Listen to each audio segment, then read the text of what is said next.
Hello বন্ধুরা, আজকে আমি একটা নতুন বর্ডার টিউটোরিয়াল নিয়ে চলে এসেছি। তো বর্ডারটা শুরু করার আগে সবার আগে আমরা 4টে লাইন নিয়ে নেব এবং সেই লাইনের নিচে একটা স্কেলপসের চেন নিয়ে নেব।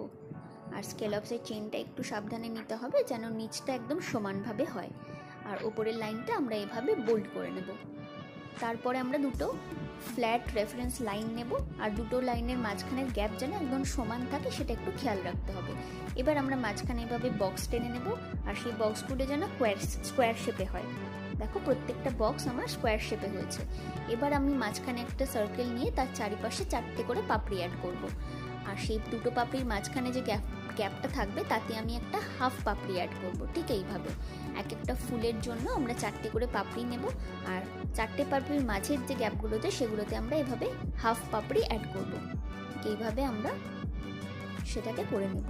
আর যে আমাদের কাছে হাফ বক্সগুলো থাকবে তাতে দেখো যতটুকু আমাদের ফুল বক্সের হাফের ডিজাইন সেইটুকুই আমরা ওই হাফ বক্সে করব। মানে একটা গোটা পাপড়ি হবে আর দুটো হাফ পাপড়ি হবে আর তার মাঝখানের গ্যাপগুলোতে হাফ পাপড়ি অ্যাড করব। ঠিক এইভাবে আমরা পুরোটাকে ড্র করে নেব।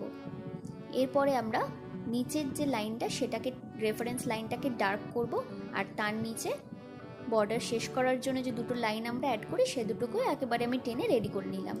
এরপর আমরা যাব শেডিং পার্টে। শেডিংয়ের জন্য প্রত্যেকটা পাপড়ির আউটার কর্নার থেকে আমরা ভেতর দিকে এভাবে শেডিংটা দেব।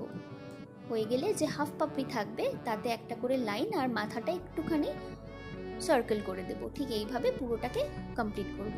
আর তারপর আমাদের কাছে আসবে বোল্ড পার্টটা। প্রত্যেকটা ফুলের মাঝখানে যে আমাদের কাছে ফাঁকা অংশটা থাকবে সেটাকে খুব সাবধানে এভাবে বোল্ড করে দিতে হবে। আর লাস্টের লাইনটাকে আমরা বোল্ড লাইন করে দেব। আর যে পাপড়ির মাঝখানে যে গোল্ড সার্কেলটা নিয়েছিলাম সেটাকে আমরা বোল্ড করে দেব। লাস্টে একটা স্কেলপসের চেন নিয়ে আর নিচে কিছু ডট অ্যাড করে আমাদের বর্ডারের ডিজাইনটা রেডি হয়ে যাবে।